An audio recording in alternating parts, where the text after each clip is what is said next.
Welcome back, ladies and gentlemen, here at Series Mania Forum for Lille Dialogues. I hope you did have time to network, grab something to eat, because, of course, we're going to give you another some session of food for thoughts and foster some critical thinking around this this panel for the next 45 minutes. Because for more than 10 years, we've been living in a tech-powered misinformation area, aka the alternative truth.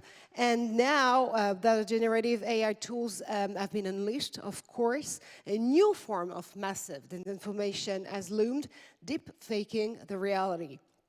Bottom line is every one of us can be targeted by deepfakes, not mentioning the weaponization of social media, platforms, and algorithms. So yes, it's 2025. I'm selling so much hope and dreams around this stage right now, but we must keep going as creative and agile as possible. So, can the content industry be a shield to this malicious disruption? And what role should the audiovisual ecosystem play to face this education emergency? Well, fortunately for us, we have 4 experts on this matter. Antoine Baillet, editorial director at INA for France. Sally Reynolds, your COO at Media and Learning Association in Belgium. Amélie Lacour, your legal analyst at the European Audiovisual Observatory. And Femke Volting, you are the co-founder and executive producer at The Submarine in the Netherlands. So, if you guys are ready, we're going to tour rapidly around the panel for this discussion. And I promise we'll tackle the question regarding tech in a few seconds. But first, are the content industries and the audiovisual ecosystem doing their share to avoid misinformation? To be honest, Antoine, and I know you're definitely an expert on everything which is trustworthy in the audiovisual ecosystem. Do we do our share? I think we are doing it. I think media are definitely doing what they have to do, perhaps much more than platforms, for instance. You were speaking of the world we live in today. First of all, because we are editors of our content. We do engage in our content in a way that platforms doesn't do.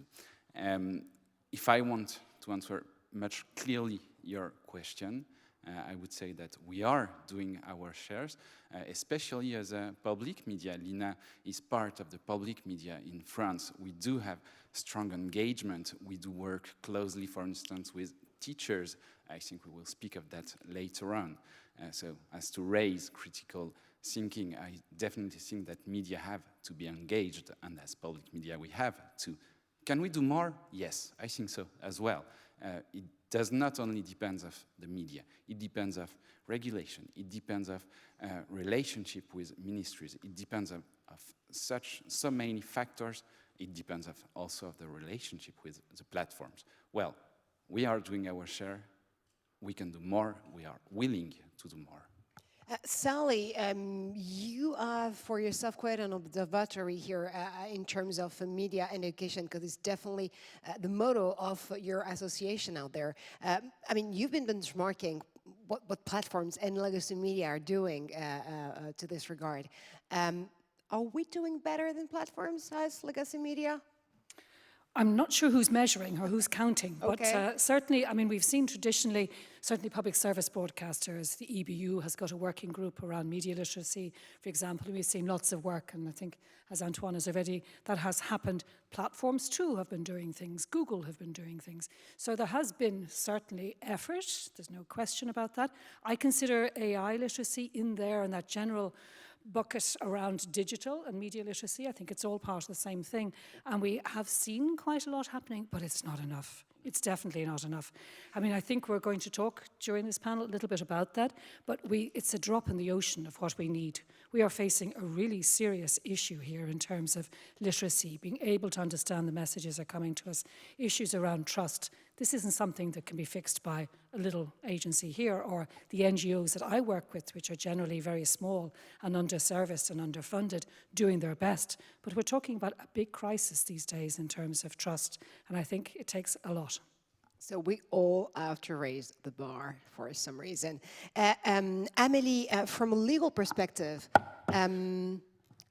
are we actually bound to do more as legacy media? Well, what's interesting to keep in mind is that due to all the technological evolutions over the years, due to the evolution of society, of our needs, of our possibilities, legacy media and platforms don't fall under the same scope. They don't have the same obligations, they don't follow the same rules, and that's also because the way information is consumed and shared on television, the radio and print media, and on the internet is completely different. I won't go into all the nitty-gritty legal details because I don't want to bore everyone as soon as my first intervention, but I think it's still interesting to get the full picture. Traditional audiovisual media was first regulated by the Television Without Frontiers Directive back in 1989, so that sounds like 1,000 years ago in tech life. But today we have the AVMSD, which also covers video-on-demand services, video sharing platforms like YouTube. And speaking of platforms, digital intermediary services are also now regulated under the DSA, which requires also to mitigate risks, including related to misinformation. And of course, the EMFA, the AI Act, and the Code of Conduct on Disinformation are key pieces of legislation for the media and for tackling the issue of misinformation. So we do have pieces of regulation and legislation playing in our favor as legacy media to raise the bar, as Sally just put very wisely. Now, Femke, I'm quite curious. Being a producer, a storyteller yourself, when you're trying to address audiences with compelling stories, are you trying at some point to foster their critical thinking? Or is it definitely not even your question while telling a story? No, definitely. With the stories we tell, we try to engage and tell stories that are compelling and engaging and that make people think about the world. I think the question is that legacy media, traditional public broadcasters, newspapers, they used to be 100% of the media consumption. Now there's digital streamers like Netflix and Amazon, and there are user-generated platforms. And there's gaming, there's so much other content created that's not bound to those regulations. And just so as a creative industry, that's just like one pillar of the mass of content that's being produced. And I think for viewers and media consumers, it's harder and harder within that huge flood of content to realize what is real, not real, what is AI. And user-generated platforms, they promote engagement, not critical thinking. So the things that get spread are things that might be negative, hateful. It's not that being factual and truthful leads to more viewership. So I think that's something the legacy media are competing with in a way. Interesting. We'll get back to that in a few seconds, but Antoine, I want to pick your brain on something because, again, INA, for those who don't know it, it's one of a kind institution, actually, when it comes to the audiovisual sector, because you're basically the memory of the French audiovisual sector and also other European countries. But you do have a long trend when it comes to observing the behavior of consumers and viewers in a way. Would you say that we lost some critical thinking now in the years 2020, or Please try and give a date. Exactly. I mean, are we better off today? I mean, or was it in a very French way and meaning c'était mieux avant? It was way better before. So just to give a figure to the audience who might not know what Lina is, we are indeed archiving something like 30 million hours of content, and each year counting, 1.5 million each year more enters into the INA archive. But we are not only archiving content, we are also broadcasting content, especially to younger generations. Well, the feeling that you are describing has a name. Its name is nostalgia. Absolutely.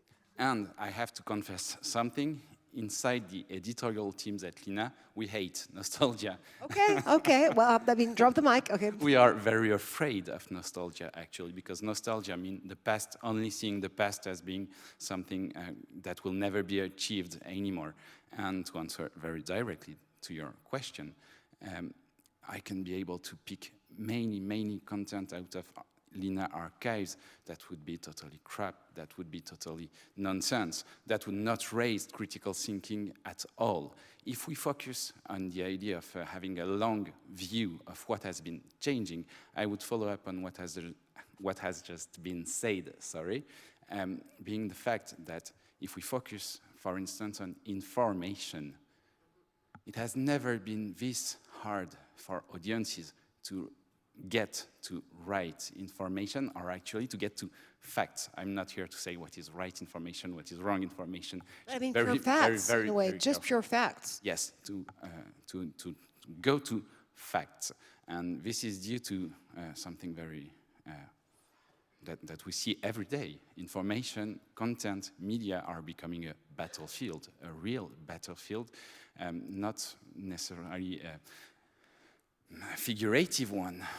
Yes, there's a war on information going on, and we have to keep an eye on what has been done before to better understand today. This is what I truly believe, but I will not never say there's been a golden age on any of issue linked to the idea of critical thinking. Careful what golden age you wish for, but that's another topic. Actually, to build on Antoine's answers, Sally, Emily, and Femke, if you want to join the conversation too, there's a question of viewers' behavior, of course, but there's also this question, Rose, that is at an era of hyper-choice and stacks of content.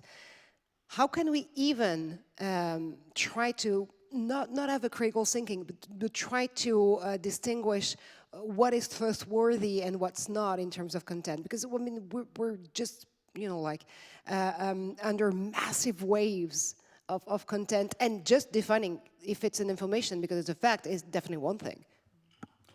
I think it's all about trust, and I think that's probably what we're facing at the moment, is a major battlefield around trust. We see, for example, lots of initiatives in the media literacy world where people will go into schools and explain how things are made and put a lot of effort into what's called pre-bunking, also inoculation, giving examples of bad news, examples of things that are incorrect. But actually there's a downside of that as well, because then young people very often don't trust anybody. They don't trust the BBC, they don't trust anybody because they feel they're getting that. So we have to have a much more sophisticated approach, I think, in terms of how we deal with building trust up, because you're very often much more likely to trust your neighbour, the person you know, the guy down the road, the person in your club, than you are that politician, because guess what? Politicians tell lies as well. It's not just, you know, the good ones and the bad ones. Critical point here. Sally.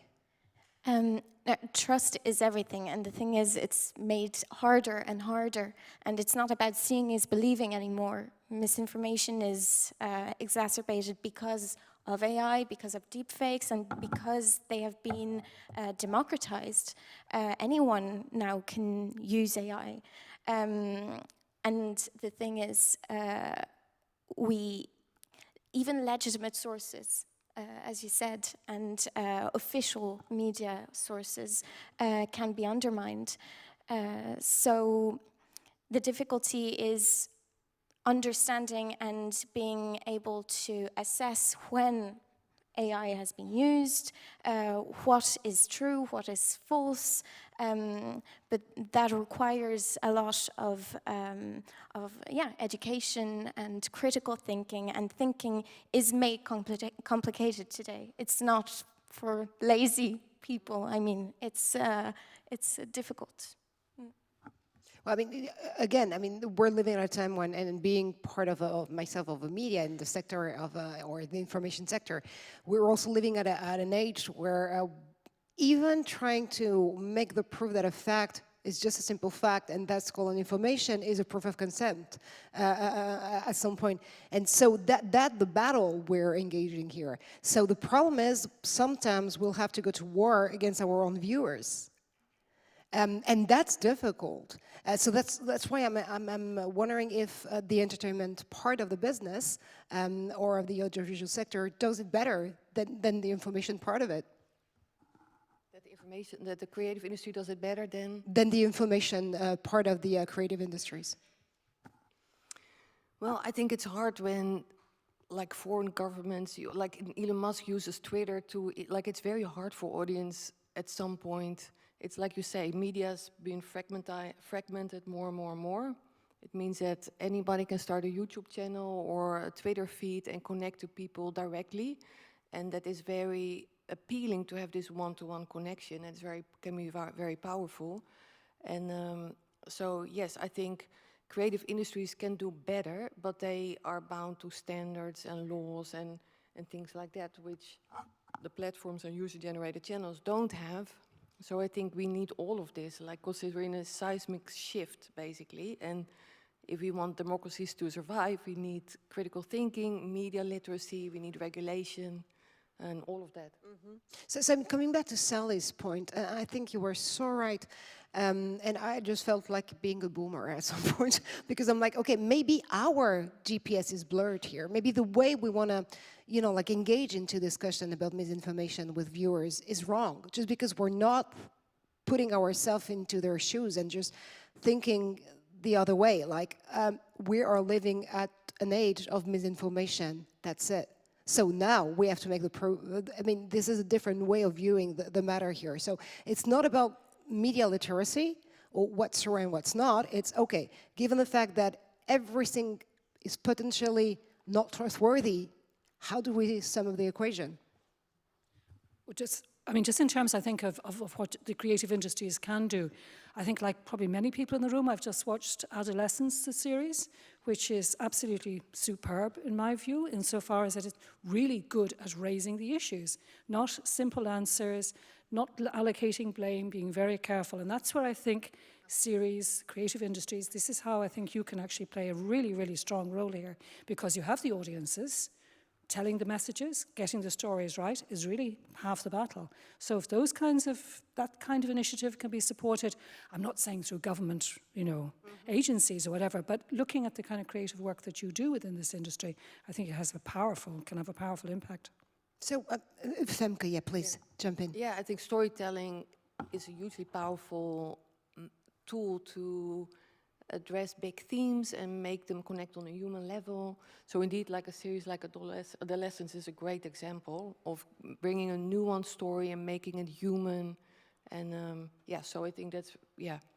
We just produced a series, Collective, which deals with misinformation, and we had kind of the ambition to make a thriller that's engaging and thrilling and all of that, but also shows the world of misinformation and in a way of, and it's about a group of young journalists and how they are fighting back. So let's dive into Collective, actually, for a few seconds, because I love the idea that you produced this show. And again, it's still into production, so probably we'll be able to get it to either platforms or other type of editors by 2026. That's what I heard. Yeah, end of the year. Oh, there you go. In 3 years. Oh, wow. So wait, it's going to be a long wait, but still. What do you expect from your future viewers? Because, I mean, if you just, been producing this story about how journalists are actually producing information right now, and they're going to have to fight conspiracy theories and, you know, try to follow, not even the money, but follow the conspiracy theories, how do you expect viewers to react? Well, I hope they are thrilled and entertained, and also makes them think about the issues. And I also hope, I think when we started the project, it was also we did a documentary about a group of citizen journalists, and how they are, it's a group called Bellingcat, and they show actually great examples of how to be accountable, and they show all the resources.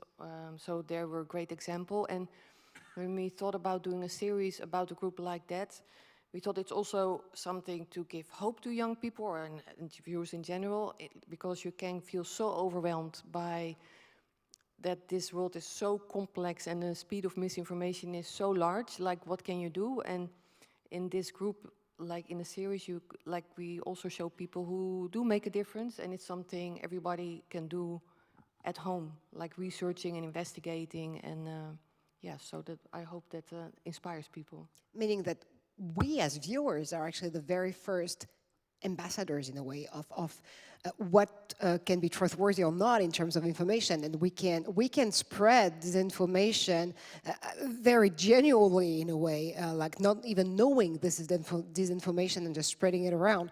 I know, Antoine, that you also have quite an interesting initiative at INA when it comes to trying to debunk misinformation. It's called spam. Of course, it has to be. So a right way to be spammed. Spam is a series of videos produced by l'INA with France Télévisions, aiming to help teachers in the classrooms answer to the questions their pupils really ask about information. I heard that. Is it true? So we took a large survey with teachers, asking them to give us the real questions their students were asking to them, and then the teachers became the investigator of the to try and get the answer right. So they met with experts, they met with economists, they met with historians and stuff like that. And so we produced this series. It is a way for teachers to be trained to answer questions from their students, which is a very difficult job, actually. We all agree that education is very important. Media education is very important. Actually, it's a hot topic in France. But when it comes to how to do it, we always say, well, teachers, you have to do it, but how? And this is really a part that media have to focus on to help and try to have this strong relation. I spoke of a battlefield before. We are on it, medias are on it, are fighting, but I think that teachers and the educational world has to be our allies on it. Actually, spam was produced in pre-ChatGPT era. Oh, wow. It dates back to 2023. And so we are thinking at Lina how to upgrade this kind of series into the Gen AI time. Actually, we are thinking about how to help students and pupils understand what might be right in an archive or not. We might, it's really a work that we are currently doing, try and launch it in September with next school year. And actually, it might go as far as generating some archives in which there might be mistakes. So giving the students both, let's say, a true archive, and another one that would have been slightly modified, and try and understand why, how it is possible. Well, it raises tons of questions. We have to work with the Ministry of Education on that, because providing fake content absolutely is definitely a question itself. Huge question.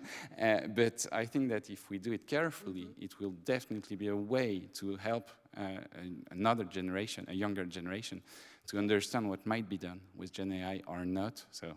And again, your entire point is to provide teachers with their sources so that they can actually pass on the message to their students. Does it ring the bell, Sal? Because of course you're doing so much things with the association when it comes to media and education. Of course, I mean, I'm going to have an Elmo type of moment here. I mean, everything begins with education, but there's different level of education, if I may. We have over 5 million teachers in Europe, and I think I can safely say that the vast majority of them have gone through training colleges, educational experiences where they had no training whatsoever in digital and media literacy. So, you know, we're putting teachers in an absolutely awful position nowadays because they neither have the resources, the training, nor the opportunity, because curricula are packed, parents are very demanding, schools are difficult, and they don't have the training. So they're walking into classrooms day after day.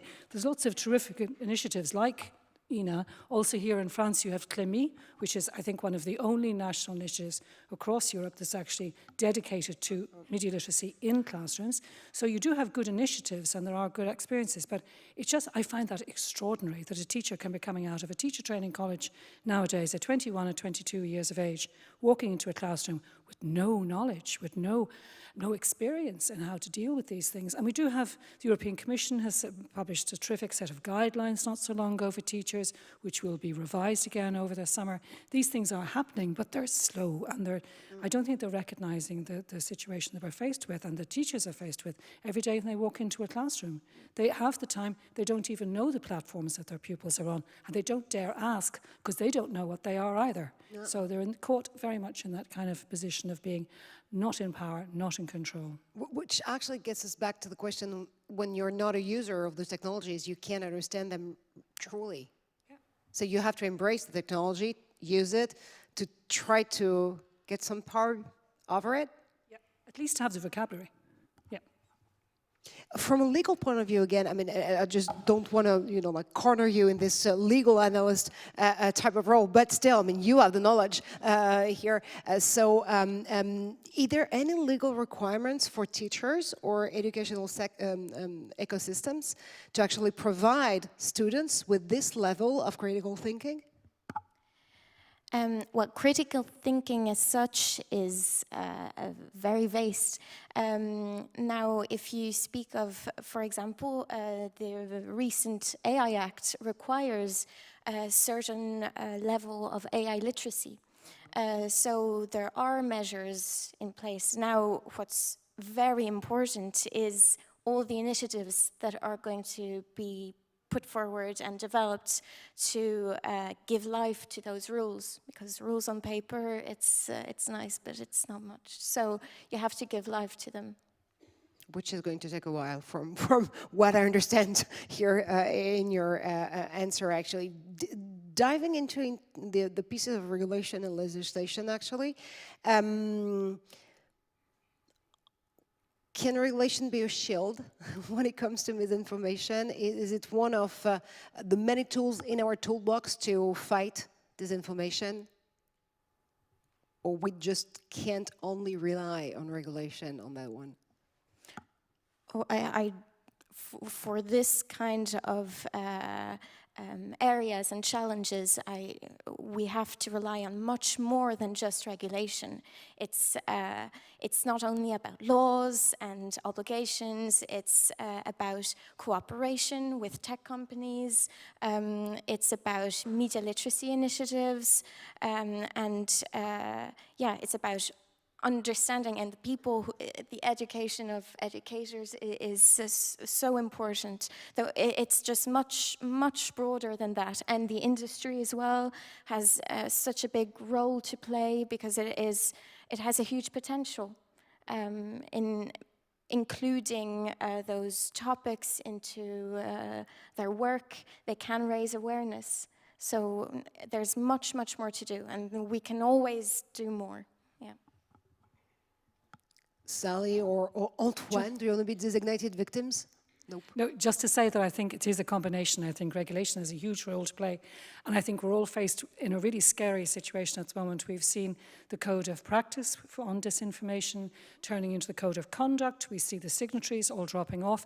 And now we're all starting to get very nervous about the DSA and whether that's actually going to be part of a trade-off in terms of the geopolitical situation that we're in at the moment. So I think, reflecting a little bit this morning on some of the conversation that you were having earlier today, I think it's a case of standing fast on this, and the combination regulation plus all the other things that are happening as well. But regulation is really vital here, and I think that's something that Europe has to hold on to very dearly right now. So what would be actually the framework, or not even the framework, but the call to action to actually have the European Commission be aware that we are not going to drop any part of the regulation, even when we're at an economic war with the US? As citizen, as part of the industry? Vast question. No, but as citizen, viewers, content consumers, various different part of this audiovisual ecosystems, how can we actually tell the Commission that we want to make a difference? I'm not totally able to answer the full question, but I can give perhaps some very concrete examples regarding the AI Act, for instance, and what has been done at that time regarding regulation and regarding relation between medias and AI actors. I'll take a very concrete example that is currently being discussed. I'm sorry, I'm going to focus once more on news part, but news is really very important because it's the fact. So let's say that I can assume my bias on speaking of news. We are currently discussing inside the EBU groups big asks to major platforms especially AI platforms. There is the IP issue, of course, there is a revenue issue, of course, but there is one that as a journalist I really find very interesting, which is the way generative AI platforms will quote their sources, will be transparent about content. Because if I focus once more on the audience part, when you don't know where a fact is coming from, well, then it's a mess, a total mess. So right now, public media gathered inside the EBU are working on that issue of discussing with platforms, discussing with AI actors to try and define a way in which news, for instance, will be quoted. According to is very, very important. This is a fact according to this news organization. It might be a traffic issue, it might be, yes, of course, but it's not only that. It's much more than just a traffic issue, a link back issue, or I don't know what. It's, yes, kind of an engagement of where is the news coming from. So this might be a concrete example of how to address, how to gather and raise issues. On the more technical part, media and actually the whole industry is also working on a norm called the C2PA coalition, a norm which might be a way to gather people on the authenticity of some content. I don't know if it will be successful one day, but let's hope so. And at least everyone is around the table during that time. Well, so yeah, I mean, that's a very concrete and very great example indeed, because there's always this question of labeling sources and labeling AI-powered informations or you know, like content and trying to not blur viewers or content consumers' minds in the first place. So that's definitely a first. Are there any other solutions we can embrace right here, right now? I think lobbying. I think okay, yeah, that's one. I mean, I think we're all in that position. We all have the right to make our voices heard in how we feel about these things, whether that's in our own circles, in our own professional lives, and the ways that we do things. And it's a case of making. I mean, we have something very strong in Europe at the moment. We have with the Digital Services Act, we have a very good mechanism whereby we can actually enforce the kinds of rules and regulations that we think are important. I work with the European Digital Media Observatory, and the 4 pillars that are part of the observatory's work are around research, being able to have access to data from the platforms, being able to look at policy, secondly. Thirdly, fact-checking, being able to support the network of fact-checkers. And fourthly, media literacy. And I think that's a very strong network consortia with 14 hubs across 27 member states in Europe. I think that gives us something very strong. But we have to fight for it because at this stage, we know times are tough and it's going to be very tough going ahead. So I think being aware, reaching out, whether it's across our own industries or across industries like here, that's how we can start to make a difference, I hope. To sum it up, this conversation here, let's say we have the very same debate in 5 years from now. It's probably not going to be about deepfakes or algorithms, but a new piece of technology. Can we afford asking ourselves the very same question every single time there's a technological disruption? Can't we once and for all, or not for all times, but for a little further, find one suitable solution to combat misinformation, whatever technology-powered misinformation they are in this world? Antoine, you're my designated victim. I spoke of a battlefield. I'm convinced that in 5 years, we'll still be speaking of media landscape as a battlefield, definitely. So, speaking from the media part, I think that it's very important for us to stay on the battlefield, which means also sometimes being present and distributing content to audiences that are on platforms we don't agree with. For instance, we decided as a public media not to leave X or Twitter and call it like you want. Some media decided to leave X because of Elon Musk, because of, well, the fact that they disagree with the rules. I definitely can understand this. But if we, as content producer, as content editors, leave this battlefield, then what's next? Well, in 5 years, I don't know where Lina will be, for instance, on social medias. But I know that we will still have to be on the places that are really used by young generations. Although we disagree with some of their owners, I'm still convinced, yes, that we will have to be on that battlefield. Yeah, so sorry, it's not very optimistic. No, but it's really interesting. So what you're saying here is don't put yourself in a desertion mode, because I mean you can't leave the field unless you want to actually lead this battle, right? At whatever cost, from what I understand from you. Sally, of course, Emily, Femke, what's your take on this? And again, will we have the very same question in 5 years from now? I think, first of all, blue sky is a nice place to be, by the way, so I strongly suggest blue sky. But I couldn't agree more with you. I think we have to come out of our bubbles, you know. It's very comfortable to be in our bubbles and our nice environments where everybody agrees with us. And I think it's really good to kind of step outside of that now and again. And that kind of helps us. But I also think that while we all see AI as being the problem, AI may also be part of the solution, insofar as that AI does equip us going forward with abilities to check that we didn't have before, being able to track that I think being able to use it positively and finding ways to use it positively is something that may help us, in fact, rather than seeing it as the big bad bogeyman in the corner. Thank you so much. Yeah, Ladies? I also believe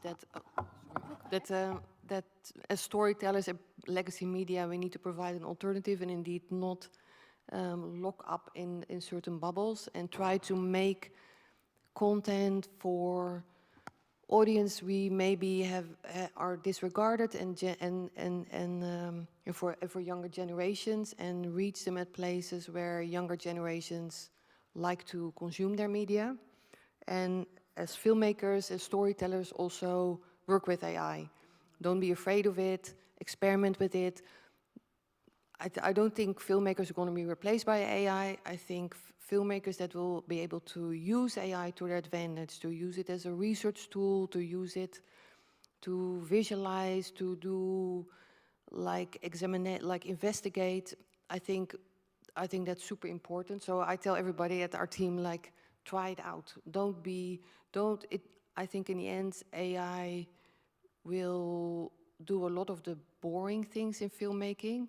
Things that, like, for example, in animation, like the in-between cleanup of frames, but it never took over the real animating of human emotions and of characters. And I think, as filmmakers, as storytellers, we need to also believe that in the end, what makes a difference is the human voice, and that's something that AI cannot create. So. Absolutely. So if you want to make a change, be part of it and embrace the revolution that comes with it.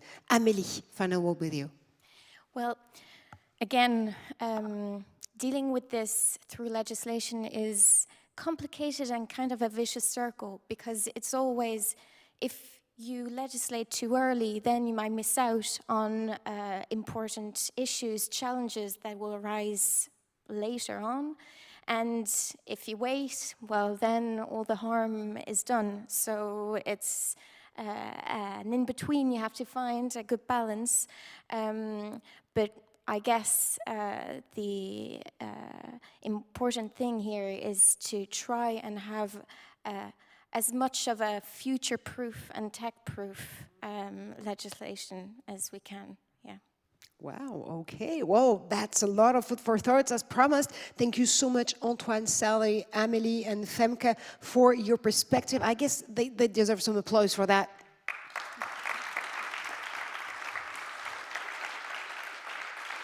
Okay, I'll leave you 10 minutes of break, and when we're back, we'll focus all our eyes on advertising budget, and you'll see it's going to be a tough discussion too.